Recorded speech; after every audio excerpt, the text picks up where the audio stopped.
जिसने चुन लिए सारे कांटे, फूल ही फूल जिसने है बांटे, जिसने चुन लिए सारे कांटे, राज छोड़ दिया, ताज छोड़ दिया, राज छोड़ कर राज छोड़ बनवास जिसने झेला, सौतेला सौतेला सौतेला।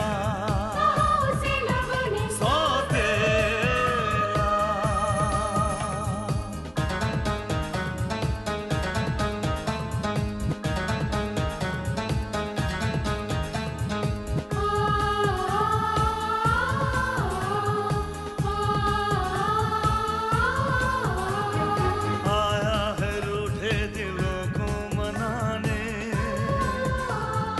अपनों को फिर से वो अपना बनाने,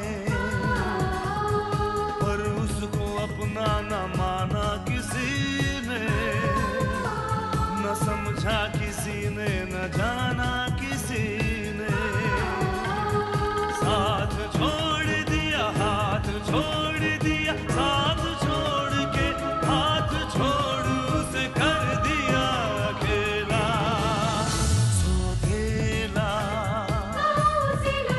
सौतेला सौतेला। ठंडाई को इंटरनेशनल मार्केट तक ले जाने का आइडिया काफी अच्छा है नहीं? हाँ।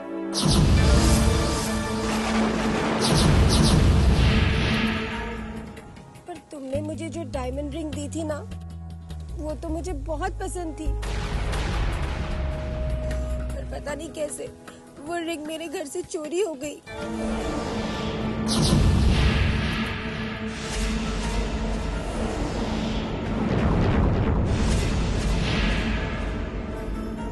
आपका कैलकुलेशन बिल्कुल सही था और ठंडाई में किसी भी तरह की मिलावट नहीं पाई गई। वो कोई बिल्ली नहीं है जो खिसियाकर खंबे पर अपना टाइम वेस्ट करेगी। वो कुत्ता है, चिढ़ गया तो काटेगा जरूर।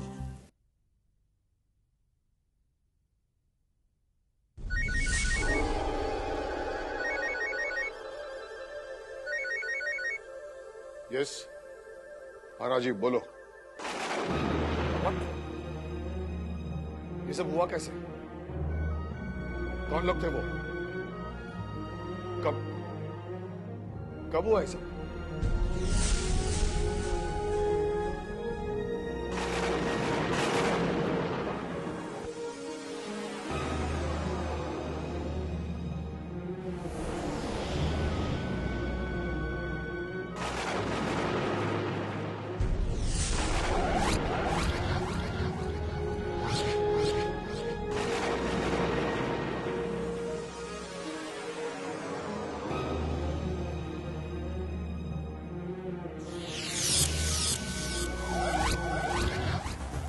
उत्तेजित भीड़ कंपनी के सामने नारेबाजी कर रही थी कि अचानक ही कुछ लोगों ने पथराव करना शुरू कर दिया और कैरोसिन से भरी जलती हुई बोतलें फेंककर आग लगा दी। अभी तक पुलिस मौके वारदात पर नहीं पहुंच सकी है और फायर ब्रिगेड का भी कहीं कोई नामो निशान नहीं है। This is too much?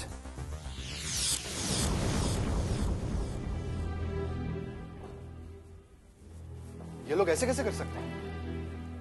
अब तो ये भी साबित हो चुका है कि ठंडाई में कोई नशा भी नहीं मिलाया गया। ये तो होना ही था युगांक। विश्वास की डोरी को जोड़ा भी जाए तो भी उसकी गांठ नहीं जाती। जो आग इन लोगों ने लगाई है उससे विकट आग में वे लोग स्वयं जल रहे हैं युगांक। और यह है अविश्वास की आग। इसे बुझाना बहुत कठिन है। नहीं पंडित जी, ये काम इन मासूम लोगों का नहीं हो सकता। मुझे लगता है कि ये देवराज चौधरी का काम है। जब उसने देखा कि उसका पहला वार नाकाम हो गया, तब उसने हथकंडा अपनाया होगा। कदाचित तुम सही कह रहे हो युगांक। ये देवराज चौधरी के सुनियोजित षड्यंत्र का परिणाम भी हो सकता है। परंतु तुम इतने दुखी, इतने क्रोधित क्यों? आपको दुख नहीं हो रहा है? आपको गुस्सा नहीं आ रहा है? पंडित जी, वो जैसे भी हैं, मेरे बाप हैं। यानी कि अब भी तुम्हारे मन में अविश्वास की आग सुलग रही है? अब भी तुम उन्हें अपराधी मानते हो? मैं उन्हें बेगुनाह मानूं भी तो कैसे? उन्होंने मेरे साथ जो कुछ भी किया है वो किसी गुनाह से कम भी नहीं है। जब तक वो अपनी बेगुनाही साबित नहीं करेंगे वो मेरी नजर में मुजरिम है और रहेंगे। परंतु नैतिक रूप से तो हर वो व्यक्ति निर्दोष है जिसका अपराध साबित न हो जाए। ये सिद्धांत कानून मानता है।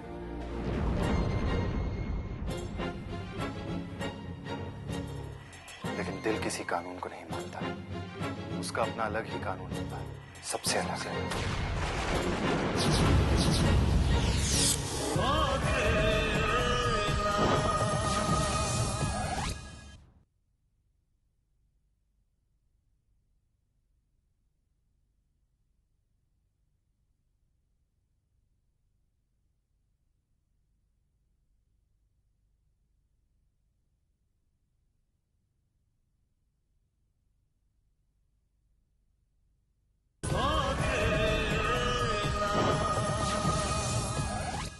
महाराज जी कहो तुम।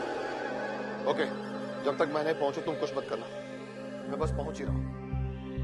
क्या बात है? शकुंतला, मुझे फौरन जाना होगा। इस वक्त आप अचानक कहाँ जा रहे हैं? आपने तो अभी तक खाना भी नहीं खाया। It's an emergency. कुछ लोगों ने हमारी विक्रोली वाली यूनिट को आग लगा दिया है।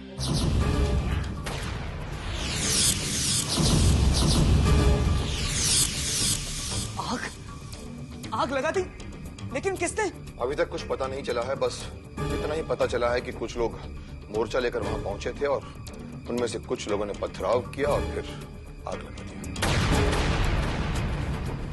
और हमारे लोग जो वहाँ काम कर रहे थे वो तो ठीक है ना? कुछ पता नहीं शकुंतला। जब तक मैं वहां पहुंच नहीं जाता तब तक पता नहीं फायर ब्रिगेड वाले वहां पहुंचे होंगे कि नहीं। मुझे फौरन जाना होगा। हे भगवान, इनकी रक्षा करना। आखिर ये घटिया हरकत की किसने? हमारी कंपनी को आग लगाने से किसी को क्या मिलेगा? ये तो होना ही था भांजे। लोग नशे की मिलावट वाली बात पर इतना भरे बैठे थे कि उनका गुस्सा कहीं ना कहीं तो निकलना ही था चक्कर चला के। मैं तो कहती हूँ जे एक तरह से अच्छा ही हुआ। मतलब अच्छा हुआ कि उन लोगों ने फैक्ट्री पर हमला बोलकर अपना गुस्सा निकाल लिया। जे वो घर पर हमला कर देते तो हम तो भगवान के प्यारे हो गए होते कसम से। कल्याणी, ऐसी अशुभ बातें मुंह से मत निकाला करो। आए है जीजी, कंपनी में आग क्या मेरे कहने से लगी है? अब जो होना होता है सो तो हो के ही रहता है कसम से। पर अब डैड को वहाँ इस वक्त जाने की क्या जरूरत थी? वो भी अकेले। ये बात तो भांजा बिल्कुल ठीक कह रहा है दीदी। जो भीड़ उस बेजान कंपनी पर अपना गुस्सा उतार सकती है उसके सामने जीजा जी को अकेले नहीं जाना चाहिए था चक्कर चला के। हाँ, वो बेजान कंपनी नहीं है नारायण। वहाँ हमारे लोग काम करते हैं जिनके मेहनत के बल पर ये कंपनी चलती है। और अगर मुसीबत के वक्त हम उनकी चिंता नहीं करेंगे तो कौन करेगा? मॉम, मुझे टेंशन हो रही है। डैड को कुछ होगा तो नहीं? नहीं जी, उन्हें कुछ नहीं होगा जी। हमारे बाबूजी कहते थे कि जो लोग दूसरों की चिंता करते हैं उनकी चिंता भगवान जी करते हैं। हमें उनकी चिंता नहीं करनी चाहिए, है ना माँ जी? उन्हें कुछ नहीं होगा। और जिसने ये नीच हरकत की है उसे तो उसकी सजा भुगतनी होगी। भगवान उसे कभी माफ नहीं करेगा।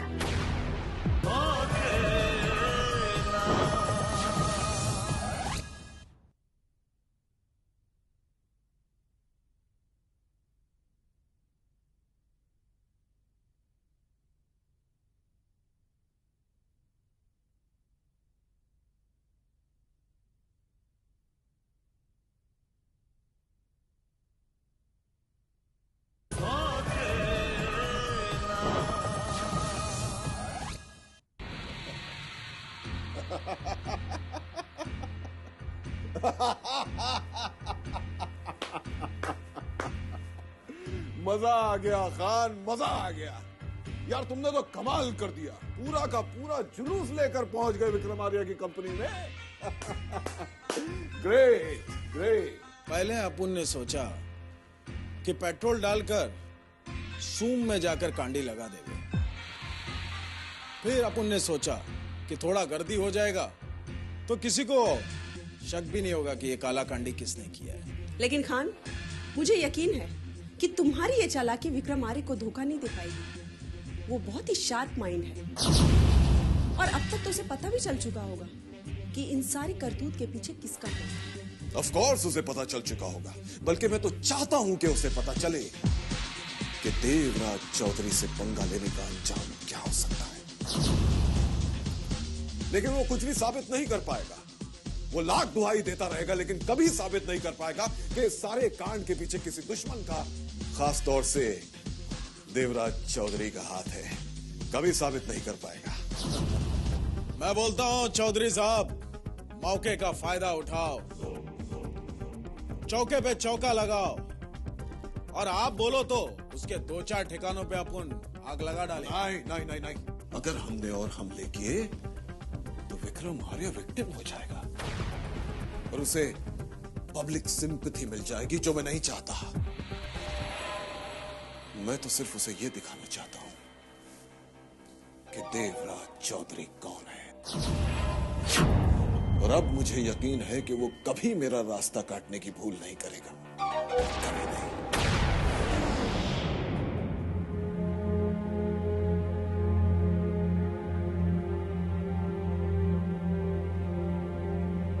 हेलो। हाय, कामिनी बोल रही हूँ। हाँ कामिनी, इस वक्त कैसे फोन किया? क्यों? तुम्हें इस वक्त मेरा फोन करना अच्छा नहीं लगा? नहीं नहीं, वो बात नहीं है, लेकिन मैं जानती हूँ कि तुम इस वक्त बहुत टेंशन में होगे। मैं ना नेट सर्फ कर रही थी तो तुम्हारे डैड की फैक्ट्री में आग लगने वाली न्यूज़ देखी। I was shocked. It's really sad. I just called up to say I'm sorry. so nice of you. वैसे इस वक्त मुझे एक दोस्त की जरूरत महसूस हो रही थी। अच्छा हुआ तुमने फोन किया, नहीं तो मैं तुम्हें खुद फोन करने वाला था। फिर सोचा पता नहीं तुम सो गई होगी। No, not at all. वो क्या है ना, हमारे घर में ये रोज पार्टीज चलती रहती है। My dad, you know, उन्हें सोशलाइज करना बहुत अच्छा लगता है। तो फिल्म स्टार्स हो या पॉलिटिशियंस, बस रोज उनका आना जाना, you know how it is. तो they don't sleep that early. हाँ, अभी भी काफी आवाजें आ रही हैं वहाँ से। हाँ, तो इस तरह का शोर तो तुम्हें हमेशा ही सुनाई देगा। Yeah, I know. I mean, वैसे कितना नुकसान हुआ होगा? I don't have any idea, क्योंकि आग अभी तक पूरी तरह से बुझाई नहीं गई है। ओह, इसका मतलब काफी नुकसान हुआ होगा ना? You know something? तुम्हारे डैड को ना वास्तु शांति के लिए कोई यज्ञ वगैरह करवाना चाहिए। देखो ना, पहले वो कंट्रोवर्सी और फिर ये आग। मेरे डैड तो वास्तु शांति के लिए यज्ञ हमेशा करवाते रहते हैं। Really? लेकिन मैंने पहले कभी इस बारे में सुना नहीं। Actually, you know, he doesn't like to show off. वैसे तुम वास्तु में बिलीव नहीं करते? Yeah, of course, I believe. Everything will be all right. सब कुछ ठीक हो जाएगा। You don't worry. Thanks. तुमसे बातें करके अच्छा लग रहा है। एक बात कहूँ? See, please don't take it otherwise. वो क्या है ना, अगर तुम्हारे डैड को कोई फाइनेंशियल हेल्प चाहिए तो मुझसे जरूर कहना। You know, I can talk to my dad. Oh no, it's not a big problem. ये तो एक मामूली सी बात है। I hope तुम्हें बुरा तो नहीं लगा ना? मैं तो सिर्फ तुम्हारा दुख शेयर करना चाहती थी। I know. Oh, I think Mr. Bachchan is leaving. Okay, bye. और हाँ, thanks for calling. Bye.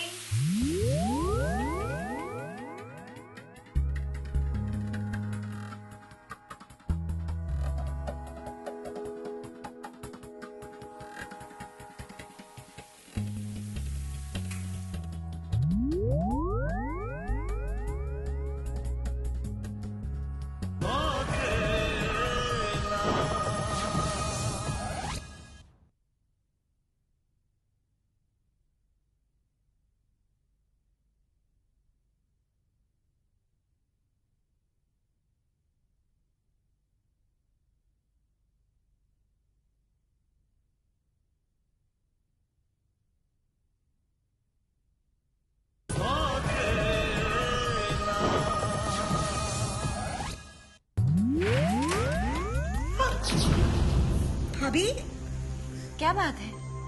आज तूने बाथरूम में इतनी देर लगा दी? ओह, तो अब मुझे बाथरूम में कितना टाइम लगेगा इसका भी हिसाब देना पड़ेगा। मैंने ऐसा तो नहीं कहा ना, मैं तो बस पूछ रही थी कि तेरी तबीयत तो ठीक है ना? हाँ। कामिनी, ये पर्स ले जाने की क्या जरूरत थी बाथरूम में? आपको हर बात बताना जरूरी है क्या?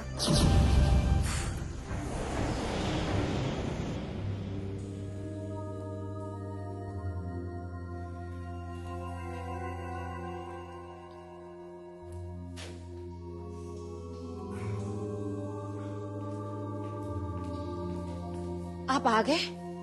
क्या हुआ? कुछ पता चला? आग लगाने वाले कौन लोग थे? आग काबू में तो आ गई ना? अभी तक कुछ पता नहीं चला। एक्चुअली फायर ब्रिगेड अभी तक आग बुझा रही है। शायद 2-4 घंटे और लगेंगे। और वर्कर्स? कुछ एक जख्मी हुए हैं, उन्हें हॉस्पिटल पहुंचा दिया है। बाकी ज्यादातर वर्कर्स को तो बचा लिया गया है। अंदाजा यही है कि अंदर कोई नहीं है। एक्चुअली सुमन, आग लगते ही किसी ने उसे बुझाने की कोशिश नहीं की। सब लोग अपनी जान बचाने के लिए भाग दे रहे हैं। शायद इसी वजह से आग ज्यादा भड़क गई। लेकिन ऐसे गिरी हुई हरकत की किसने? आखिर कंपनी को आग लगा के किसी को क्या मिलेगा? रुपया। सुमन, आज के जमाने में रुपए के लिए लोग कुछ भी कर सकते हैं। हाँ, आज हर कोई रुपया हासिल करना चाहता है। इसलिए मैं कहती हूँ, जब बच्चे ऐसे सपने देखना शुरू करें, तभी उनकी आंखें खोल देनी चाहिए, वरना वो इसी तरह आंखें मूंदे हुए ऐसी राह पर चल पड़ते हैं जिन पर दुखों के सिवाय और कुछ नहीं मिलता। तुम किसके बारे में बात कर रही हो? आप जानते हैं, मैं अपनी कामिनी के बारे में बात कर रही हूँ। कामिनी? अब हमारी कामिनी ने क्या किया? कुछ नहीं, लेकिन उसकी बड़ी बड़ी बातें, ऊंचे ऊंचे सपने, उसका बर्ताव, डर लगता है कहीं वो बहक ना जाए। तुम बेवजह परेशान हो रही हो। कामिनी एक समझदार लड़की है और वो ऐसा कुछ नहीं करेगी, मुझे उस पर पूरा विश्वास है। मैं जानती हूँ कि हमारी कामिनी ऐसी नहीं है, लेकिन वो जिस कॉलेज में पढ़ती है वहां का माहौल ही कुछ ऐसा है कि वो कॉम्प्लेक्स फील करती रहती है। वो उन लोगों जैसा बनना चाहती है जो हम जैसे लोगों के लिए पॉसिबल ही नहीं है। तो आप उस कॉलेज से मेरा नाम कटवा दीजिए ना। एक ऐसे कॉलेज में एडमिशन दिलवा दीजिए जो चैरिटेबल ट्रस्ट पे चलती हो। म्युनिसिपल कॉलेज भी तो होते हैं ना, बहुत सस्ते होते हैं भैया, है ना भाभी? कामिनी, भैया मुझे नहीं पता, लेकिन जब से उस कॉलेज में आपने मेरा एडमिशन करवाया है, भाभी को ये बात अच्छी नहीं लगती, पता नहीं क्यों। और मैं भाभी को दुख देकर कोई भी खुशी हासिल नहीं करना चाहती। आप एक काम कीजिए, आप उसी कॉलेज में मेरा एडमिशन करवा दीजिए जहाँ भाभी चाहती है। ये तो कैसे बात कर रही है? तू किसी अच्छे कॉलेज में पढ़ेगी तो मुझे क्यों बुरा लगेगा? मुझे क्या पता नहीं मैंने क्या किया है जो आजकल आपका बर्ताव मेरी तरफ इस तरह हो रहा है। मैं बताऊं तुमने क्या किया? तुमने बस बहुत हो गया। वहां फैक्ट्री में आग लगी, मैं इतना टेंशन में घर पर आया, सोचा था घर पर जाऊंगा थोड़ा सुकून मिलेगा, लेकिन तुम लोग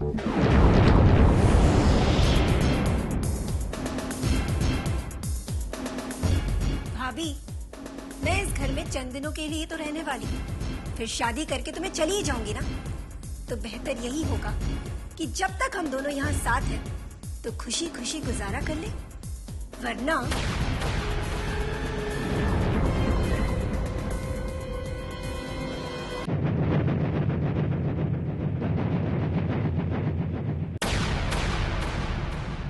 आंखों में ख्वाबों की बारात लेके, होठों पे गीतों की सौगात लेके,